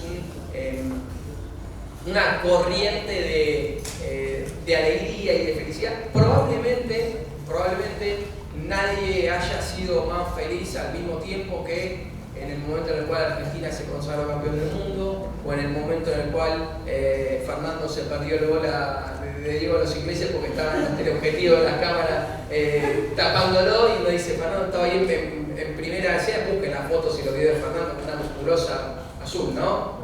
Un hombre, hacía mucho calor, ¿no? Pero en esos momentos puntuales, hasta el que estaba en el peor de los infiernos encontró un momento de felicidad. Hay testimonios de personas que estaban secuestradas y torturadas por la dictadura durante el Mundial del 78, por supuesto mucha gente diciendo los horrores que le tocó vivir y cómo no podía entender que haya gente que estuviese disfrutando de un mundial mientras eso ocurría, pero también yo he escuchado el testimonio, no me puedo acordar el nombre del documental, es un documental del que habla Pablo Giotto también, de cómo algunas personas que estaban secuestradas por la dictadura encontraron en ese momento en el cual Argentina era campeón del mundo un suspiro de felicidad dentro del infierno que estaban viviendo. Fíjense hasta qué punto el deporte puede ser transformador, que alguien que está en el peor de los infiernos tiene un destello de algo parecido a la felicidad, porque uno no imagina que nadie que estuviese viviendo esas circunstancias pudiese tener algo semejante a la felicidad. Sin embargo, ellos nos han contado cómo en ese momento, bueno, por lo menos tuvieron algo de aire en el infierno que estaban viviendo. Estas son las ideas un poco que yo quería traer sin extenderme demasiado en función del deporte como imaginario que nos entrecruza entre todos, con sus particularidades y con el valor de la formación como sujetos, como ciudadanos, como personas, y como darse cuenta que hay un otro que trae el deporte. Que los valores del deporte también son transversales, ¿no? Que están los valores del rugby, los valores del tenis, los valores del fútbol. Pensemos en el deporte como formador, e insisto, como formador de los mejores sentimientos que tienen que ver con la interacción con el otro, de tener siempre presente que hay un otro y una rivalidad que por momentos sea circunstancial, pero uno ve, por ejemplo, como los chicos que van a practicar un deporte, a los 2 minutos se están divirtiendo todos juntos y no importa quién ganó o quién perdió. Cuando alguien se junta en el barrio y ponen 4 remeras para hacer 2 arcos y 2 amigos discuten, y a los 2 minutos están de vuelta tomando una gaseosa juntos, porque las circunstancias que los reúne es mucho más fuerte que esa rivalidad circunstancial de 5 minutos en el barrio. Bueno.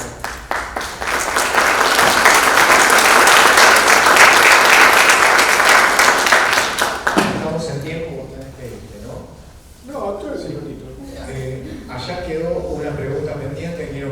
con eso y llegado el caso ya vamos a ir.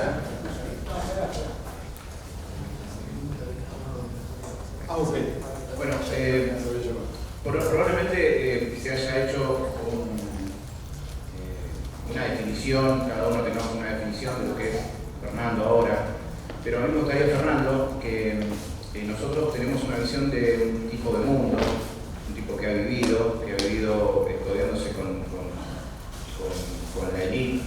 Probablemente muchos de acá vemos con un tipo que tuvo la suerte, si es más allá de que la suerte uno por ahí se la forma, se la busca, uno se busca su suerte, de codearse con lo mejor de lo mejor.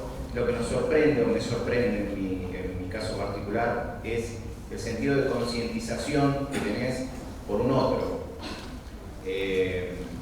por el que el otro también existe, ¿no?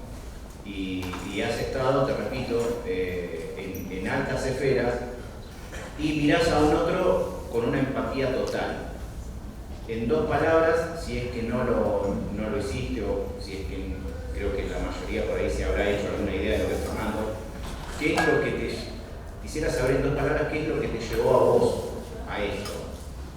A que vos tengas esa empatía por un otro, porque no es de esperarse, ¿no?, de un hombre con tanto mundo. No sé si se me entiende la pregunta. Sí, perfecto. ¿Cómo te nombre? Gustavo. ¿También de Buenos Aires? Sí.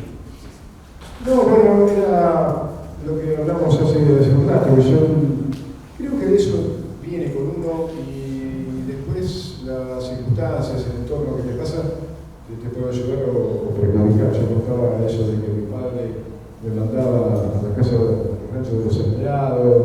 Desde muy chiquito yo me acerqué mucho al folclore, sobre todo, ¿no? Pero no solamente a la música, sino a las letras.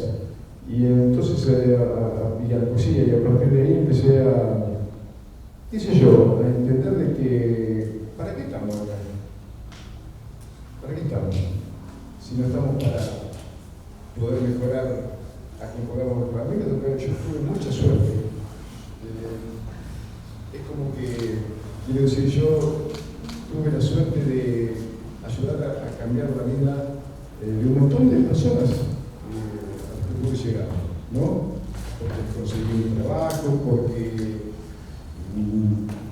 mirá, yo a veces no quiero contar porque es demasiado duro, pero yo estaba en Rosario Central junto con César Menotti. Y entonces cuando llegamos para hacernos cargo, tuvimos siempre una reunión con los directivos y entre eso se preguntan, bueno, ¿cómo es el plantel? Y bla, bla. Y entonces uno de ellos, de los dirigentes, dijo que no, el plantel era maravilloso. No digo literal, pero no porque quiera ser vulgar, sino porque para que las cosas se entiendan mejor. Entonces el tipo dice, menos es el hijo de puta de fulano de tal. ¿Por qué? Porque es un hijo de puta. Porque a los 14 años le pegó un tiro al padre en la cadera. ¿Y por qué? Porque el padre estaba buscando a la madre porque no le quería dar el vino. Yo todavía pensé, yo le digo que no por un amigo si es por eso, ¿no? Pero además metió drogas, como preso, como todo. Es una lástima porque es una de las mayores promesas del fútbol de Rosario, tiene 18 años. Pero además está gordo, bla, bueno, pasó. Y al otro día nos presentan al plantel. Y cuando vamos yo veo que hay uno que claro, que no tenía nada que ver con un jugador de fútbol, parecía un dirigente, porque era pelado y gordo, ¿no? Y entonces yo enseguida detecté que era él. Y cuando César hace la presentación y me lo pasa para empezar el entrenamiento, yo digo, bueno, 10 minutos para ustedes, después vengan conmigo, todos. No, todos no, vos venís conmigo. Entonces, yo siempre uso, porque creo que no hay arma más poderosa que la del afecto, ¿no? Entonces, quiero abrazar así, pero él estaba duro con una piedra, claro. Nadie lo había abrazado en su vida. Un chico de la Villa Sur de Rosario, que había pasado por todo lo que había pasado. Entonces le dije, mira, no vas a creer que yo voy a ser tan cruel de meterte en el grupo, porque César te va a ver así y decirte, gordo, que no te va a tener en cuenta, ¿no? Vos tenés que confiar en mí porque te juro que yo voy a hacer lo posible para que vos puedas hacer el vehículo para transformar en una sopa de familia, porque seguramente sos de consumible, bla, bla, bla, le dije todas esas cosas. Y él me miraba, bueno, empecé a trabajar sobre él. Tenía también como 12, parecía Diego, porque fue una pampa, parecía de ñoño, ¿no? Y entonces, después de varios días, yo me quedaba con él, y hacer trabajos especiales, una dieta, bueno, todo este tipo de cosas para ayudar. Y un día se me da por llamarlo a la mamá que vivía en la Villa Sur. Y la mamá, sorprendida, la primera vez que un integrante de un cuerpo técnico la llamaba para hablar del bien del hijo, porque todos que llamaban para el peste de su conducta. Entonces al otro día, cuando vamos al entrenamiento, él me miraba del hijo y se reía, claro, porque la madre seguramente le habrá contado bien, estaba orgulloso de que alguien lo hubiera hecho. Y entonces fue avanzando así, y un día nosotros estábamos con César y el cuerpo técnico del Hotel Riviera, porque con Rosario en la calle San Lorenzo, 4 o 5 grados del momento de la bandera, y a las 11 de la noche se sacaban los teléfonos para todos los miembros del cuerpo técnico, porque a veces llaman periodistas, entonces la llamada tenía que pasar por mí, y después yo recuerdo la importancia que pasaba por mí. Bueno, estaba en eso tipo 4:30, 5, a las 20 de la mañana, suena el teléfono de mi recepción, desde la recepción. Una chica que era recepcionista en la madrugada, que era de Chañar la Diablo, un pueblito cerca de Santa Fe, no puedo siempre de ahí, me dice, profe, está el teléfono fulano de tal. Y cuando me dice, pásamelo. Entonces cuando me lo pasan del otro lado, una voz en medio de llanto, de angustia, que me decía que me agradecía por todo lo que había hecho por él, pero que había llegado al final que se iba a volar la cabeza. Entonces, yo sin saber por qué, porque fue un tema después que hablé, yo tengo varios psicólogos y psicólogas amigas, yo sin saber por qué reaccioné diciéndole, no, pero entonces vos sos igual que todo. No, y el otro, ¿cómo? Pero claro, sos igual que todo. Yo pensé que yo podía confiar en vos. ¿Vos acaso no me dijiste que en tu barrio hay una panadería que hace la mejor torta negra de Rosario? ¿Qué tenía que ver eso con lo que estaba pasando? Pero a mí me sale eso. Y el otro, sí, es verdad. Y bueno, entonces, hace una cosa, yo estoy acá, en la habitación, con el termo y el mate, vení, traeme la torta negra y después haz lo que quieras. Porque si no sos uno igual que todo. Y le cuelgo el teléfono. Y a partir de ahí el corazón empezó, porque no sabía qué había hecho, yo mismo no me daba cuenta que había hecho.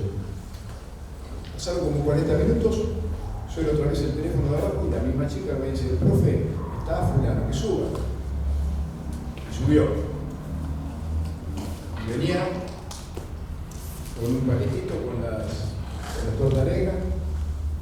Entonces, un abrazo, nos sentamos, empezamos a charlar.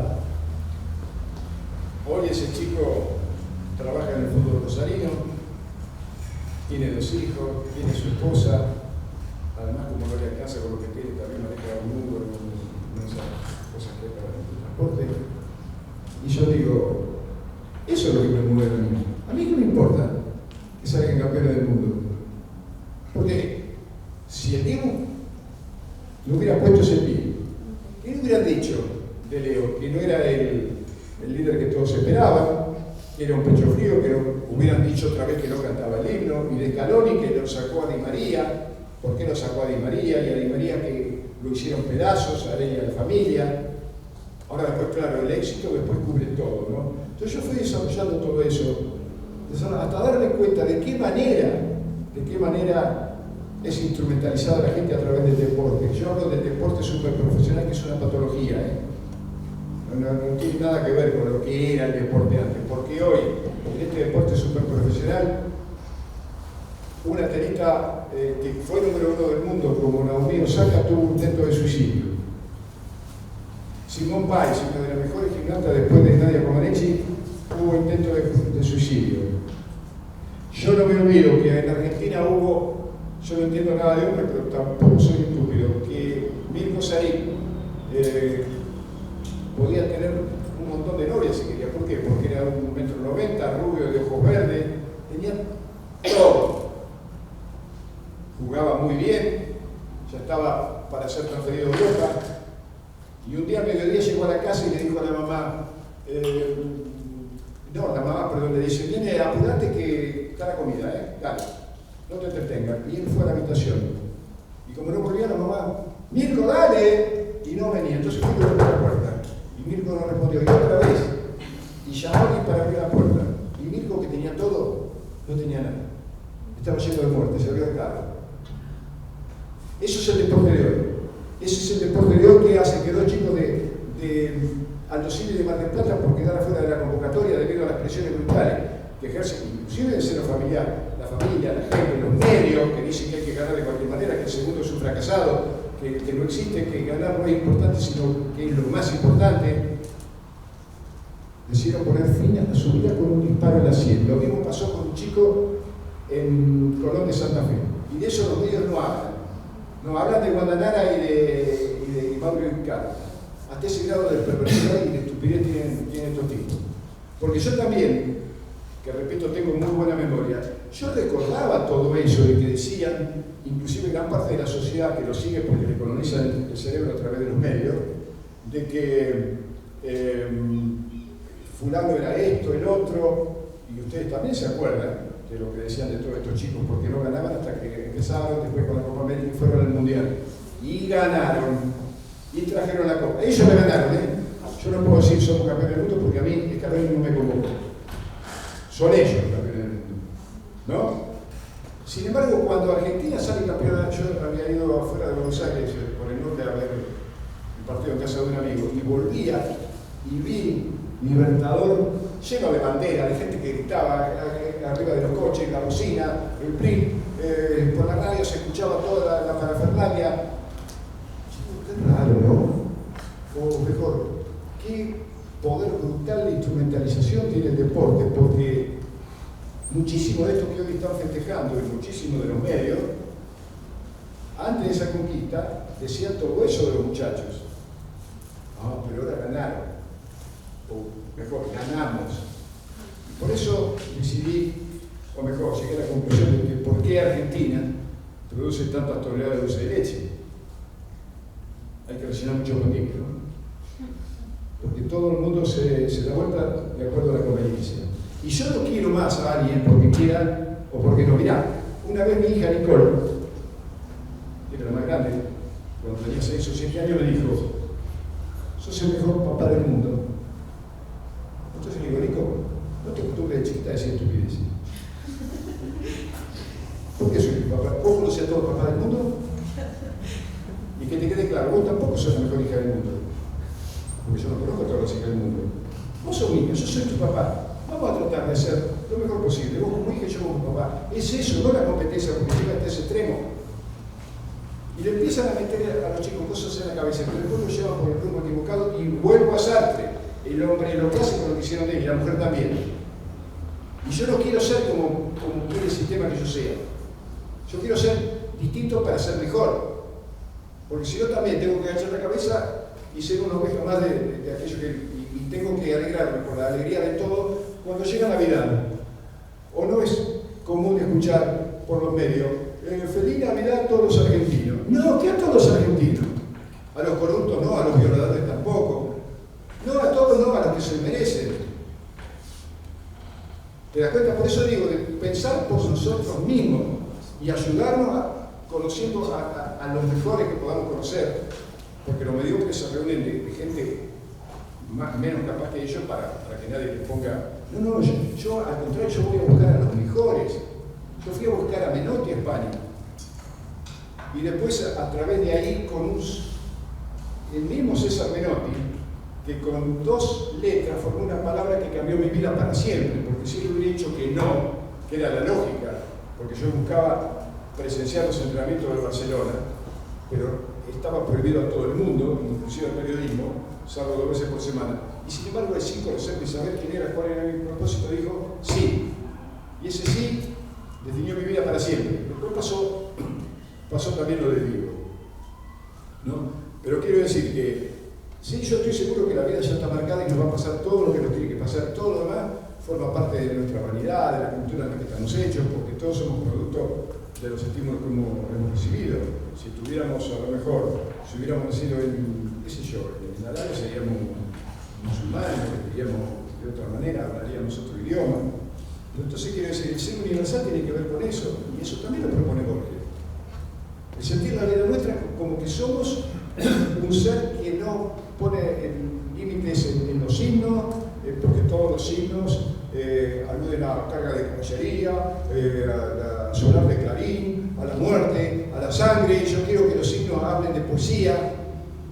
Yo quiero que el mundo lo dirijan los artistas, los músicos, los poetas, porque seguramente ellos están mucho más cerca de la sensibilidad y no les importa tanto tener desde el punto de vista material. Y yo conozco infinidad de gente ligada a eso. Pasado mañana tengo que ir a buscar precisamente a un almuerzo con el Chango Pasión, que es otro artista maravilloso. Pero claro, eso a eso no viene publicitado. A ver si la sociedad se sensibiliza y a todo el mundo le empieza a interesar el otro. No queremos que al mundo le interese el otro. Nos tiene que interesar a nosotros mismos, porque a través de ese individualismo lo están manejando, lo están haciendo pedazos. Y con el deporte pasa lo mismo. El deporte no es lo que era, es otra cosa. Entonces hay que volver a la fuente. Yo digo, formo parte de la escuela de entrenadores de César Menotti. En la escuela decimos, el futuro del fútbol se parece mucho al futuro de la sociedad argentina. El futuro está en el pasado. Un pasado que nos hizo conocidos, reconocidos. Pregúntale a papá, mamá o a los abuelos, o a ver si esa sociedad es igual que esta. Está bien, éramos menos, no existían las redes, pero hoy las redes también, en la mayoría con los programas de televisión. ¿Cómo puede ser que en las radios esté qué sé yo, tanto programa ligado a la frivolidad, a la estupidez, a la grosería, que se hable del sexo de la manera vulgar y brutal, y que son mujeres las que hablan, y que ganan una fortuna que no merecen seguramente, que en un país en serio no podrían ni pasar por la puerta ni cerca del micrófono, y sin embargo el sistema las privilegia. ¿Por qué? Porque ellos son los argumentos que tienen para hacernos pedazos a todos, y están utilizando también el deporte para eso. Entonces yo a todo eso me niego. Yo voy a tocar otra música, que es la música que me enseñaron mis mejores maestros, que no es tan difícil, tiene que ver con valores que son inalterables. Sin embargo, hoy esos valores están pisoteados. Lo único que importa es tener, y si no tenés una facha más o menos, podés estar en televisión porque tenga idea brillante. ¿Y cómo puede ser? Y bueno, yo los invito simplemente a eso, no como un consejo, sino una sugerencia. Queremos una sociedad distinta y mejor, comprometamos a colaborar en todo, a través del interés por el otro y de la sensibilidad. Bueno, ¿alguna más o ya estamos? Tengo ¿una más? Yo le puedo invitar un mate con mi termo que tengo la foto del Diego. ¿Me Por supuesto, vamos. No, por favor, al contrario, porque si no tiene que ser, porque la cosa, a mí muchas veces no me gusta ponerme acá. Ir entre ustedes y preguntar, interesarme por ustedes también, porque es como que hay una diferencia académica que es respetable. Yo estuve con el comandante Fidel Castro en la Casa de la Revolución, que es un mono de 2 metros grandote, que no estaba ni con Versace ni con Armani, estaba con un traje verde gris, una bota cualquiera, ¿no? Y el tipo con un poder lo abrazó bien, yo digo, ficción, porque desapareció, y sin embargo yo me tuve que comer durante muchísimos años, inclusive en mi familia, que los comunistas se comían a los chicos crudos. No sé si se lo comían crudo, a lo mejor los asaban. Lo que yo sé que en este sistema, que no hay ningún comunista y que al mundo lo manejan de 197 países, 194 que son generalmente opuestos a eso, y el mundo está como está. Y resulta que se la agarran con Venezuela, se la agarran con Corea del Norte, se la agarran con Cuba. Son menos que un mosquito en el elefante, la influencia que tiene sobre todo, pero no, son instrumentalizados para decir que la culpa la tienen ellos por todos los males y el modo de hacer que tiene el mundo. Como cuando les echan la culpa a los jugadores, porque también es eso, ¿no? Los jugadores de fútbol cuando van mal son culpables de todo. Cuando sabemos que por más que pierdan 7-1 como le la selección mundial. Los jugadores dan todo, los jugadores logran el éxito. El éxito no está en el resultado, porque también se puede ganar haciendo trampa. El éxito está en dar el máximo de uno mismo. Ustedes mismos cuando preparan un examen, a lo mejor están todo el día y mamá y papá, todos porque no, tengo que... Ustedes se preparan, miren cómo se enseguida les falló el estado de ánimo y sale mal. ¿Qué dice la sociedad? Un fracaso. No, ¿qué van a hacer? Si ustedes dieron todo, perdieron el resultado, pero no el proceso, ustedes van a ser mucho mejor. Porque yo digo, antes como yo estudiaba, iba a rendir examen, ¿no? Porque me llevaba siempre mucha materia. A mí no me gustaba estudiar todos los días. Yo me dejaba todo para febrero, para diciembre y no rendía. Pero si yo estudiaba, por ejemplo, de 10 bolillas, estudiaba 9. Y me tocaba justo la que no estudié, porque no tuve tiempo. Y salía mal. Y un compañero mío de 10 estudiaba 1 y le tocaba esa. Y salía bien. ¿Quién era el exitoso? En el resultado, en el proceso yo. O viceversa. Por eso hay que revisar todo. Y ustedes mismos crean en ustedes mismos, no crean sobre todo en el juicio de los demás, porque si son capaces e inteligentes, bueno, ya eso es un problema para los mediocres. Si son atractivas, si son simpáticas, eso para...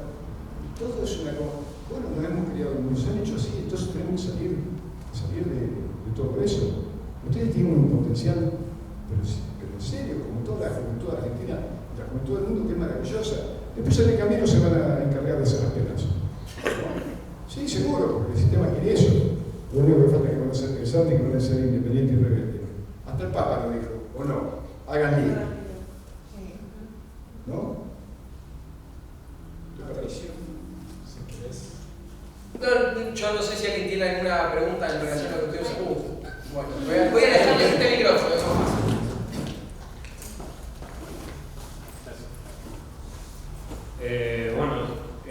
Se habló mucho de esto del contacto con el otro en el deporte.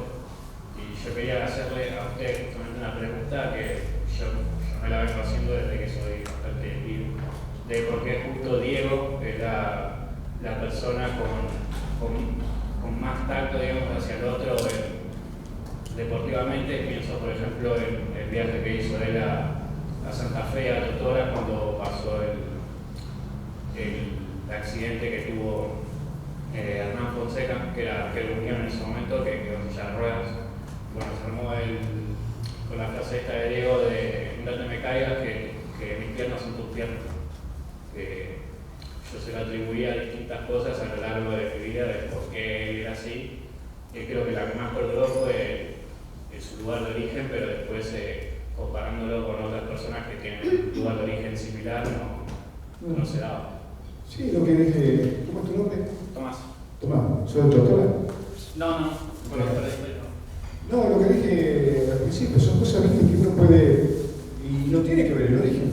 Ya te digo, hay gente que nace en barrios opulentos y es gente maravillosa, y otros que nacen en la Villa Miseria y son una basura humana. No tiene que ver con eso, tiene que ver, qué sé yo, eso tiene con uno.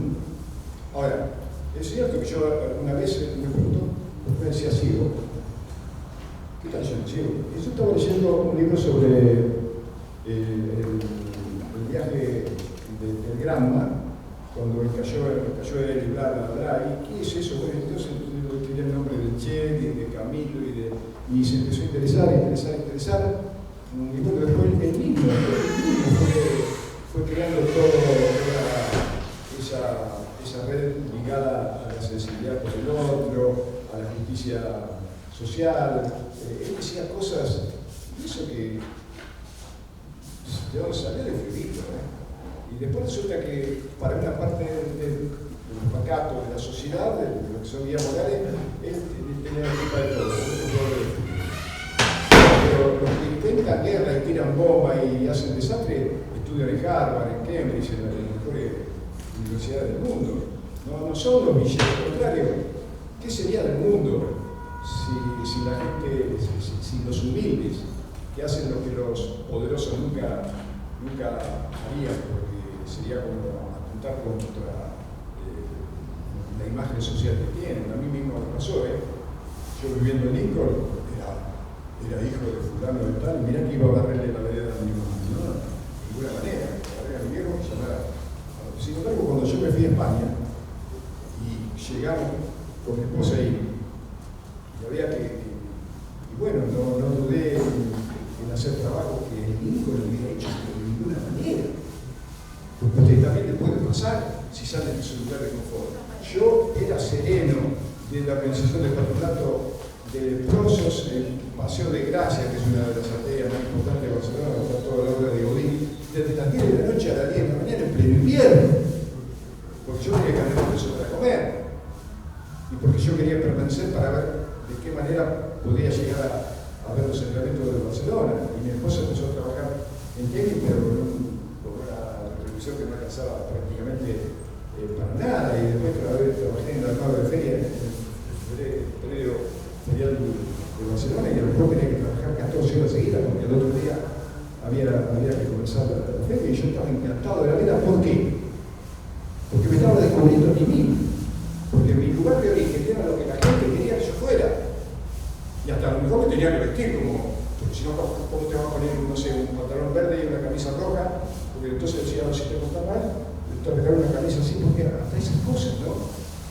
Somos todos producto de lo que nos importa. Y yo ahí estaba descubriendo a mí que estaba más feliz que un mono con 2 colas. Porque me estaba descubriendo, yo quería saber quién era yo. Y de esa manera, yo los invito a ustedes, en serio, a las chicas, ellos recorran no solamente el mundo exterior, sino recorran el mundo interior, métanse para adentro. La mejor manera de ayudarse es que son los mejores libros, son los grandes pensadores, son la mejor letra de la mejor música. Descubran eso, porque ustedes, de verdad, si no, van a pasar por la vida y a lo mejor tienen adentro un potencial que la lleva, qué sé yo a dónde. Inclusive, repito, esto, si no encuentran las soluciones acá en su medio, váyanse al fin del mundo. Hoy a través de toda la tecnología que hay se pueden estar en contacto con su familia, con sus afectos, ¿no? Pero no duden, no hagan una vida convencional, porque esta es una sola, Y además se puede terminar en cualquier momento. Cualquiera de ustedes va a vivir aproximadamente, y sí, 50 años o 45 años más que yo. Porque, bueno, por temas cronológicos, pero no se confíen, porque para morirse no es necesario tener mucha edad y estar enfermo. Hace falta simplemente estar vivo. Entonces vivan con intensidad, como si este mismo es el último momento de nuestra vida, de la vida de todos. Después vendrán otros, pero este es el último. ¿Cómo lo vamos a vivir? No va a pasar. No hay que dejar pasar nada. Tenemos que transformar cada día de nuestra vida en lo posible en un recuerdo inolvidable, porque yo los desafío a todas, ¿no? A que seguramente si ustedes miran para atrás, hay cientos de días de los que no recuerdan nada. No recuerdan nada, porque no pasó nada importante, porque hicieron siempre lo mismo. Entonces, bueno, hagan algo que sea para que les sirva para ser mejor hoy que ayer. Y como, bueno, estudiando algo nuevo, descubriendo una palabra nueva, o leyendo una nueva poesía, nadie se va a dar cuenta mañana que son mejores. Ustedes mismos, sí, porque saben algo que hoy no sabían. Pero estén atentos, porque el sistema no las quiere así. Las quiere estandarizadas como una terminal de autos. Que la única diferencia entre ustedes sea el color de cabello, el color de piel, la altura. Reaccionen. Piensen por ustedes mismos. Atrévanse. Ustedes también, como dijo Javier Lima Quintana, tienen toda la posibilidad de ser gente necesaria. Y yo diría que más de una puede llegar a ser imprescindible. Y un día van a ser mamá y van a descubrir la maravilla si lo son. Y si no, bueno, ya habrá una manera de preocuparse por el otro para que nosotros también sean de alguna manera hijos suyos.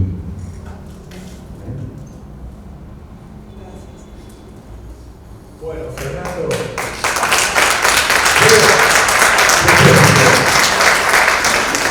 A propósito, porque nombré gente de esa edad y me viene a ustedes. Y saben que por gente como ustedes, y como papá y mamá y muchos de sus tíos, primos y amigos, entre ellos también habrá otros que no sé. que no son merecedores de lo que voy a decir, pero yo solo quiero decir a ustedes.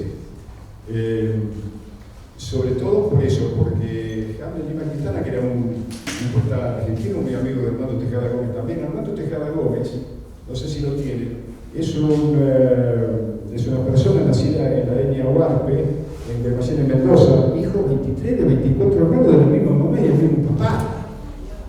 Un tipo que era analfabeto hasta los 11 años, que vivió abajo de los puentes, que es autor de ese maravilloso poema que se llama Canción para un niño en la calle, que lo pueden buscar y leer, y muy amigo del bueno.